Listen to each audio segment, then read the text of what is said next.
د کندوز ولایت د څارنې او ارزونې بورډ غړي د چاردرې ولسوالۍ ته تللي ترڅو د دغې ولسوالۍ د سیمه ییزو ادارو فعالیتونه له نږدې وڅېړي. دغه پلاوي د دې سفر په ترڅ کې د امارتي ادارو د مسؤلینو کړنې د حکومتوالۍ تګلارې او د خلکو د ستونزو د حل په برخه کې هر اړخیزه ارزونه کړې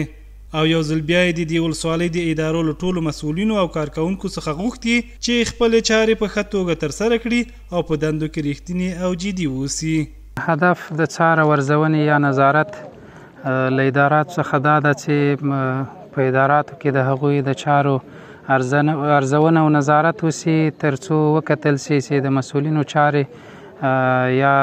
د کارکوونکو مامورینو چارې په کومه کچه مخته روانې دي،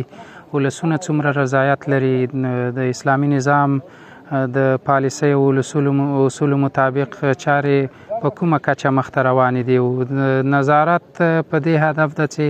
په ټولو اداراتو کې مثبت بدلون راسي. په ورته مهال بیا د چهاردرې ولسوالۍ سیمه ییزو چارواکو د ولایت مقام د نظارت او ارزونې کمیټې د پلاوي له راتګ څخه د هرکلي ترڅنګ وویل په دې ولسوالۍ کې ټول مامورین او منصوبین په عادي توګه فعالیت کوي او دوی چمتو دي چې ورسپارل شویو دندو ته د رسېدو او خلکو ته د خدمت په موخه هر اړخیزه ستوماني په غاړه واخلي. الحمدلله په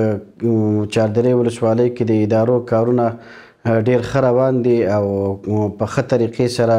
سرته رسیږي، د خلکو کارونه په وخت سره خلاصیږي.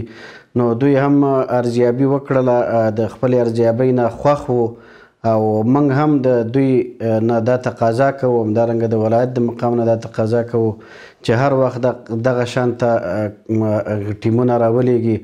د موږ د کارونو د موږ د اداراتو د کارونو ارزیابي وکړي. انشاءالله دا ډېرې ښې نتیجې لري او په دې سره مامورین خپلو کارو ته متوجه کیږي. دا ارزونه په داسې حال کې ترسره کیږي چې سږ کال د کندوز ولایت مشرتابه د امارتي ادارو د لا ښه فعالیت لپاره یو لړ نوي تدابیر تر لاس لاندې نیولي دي.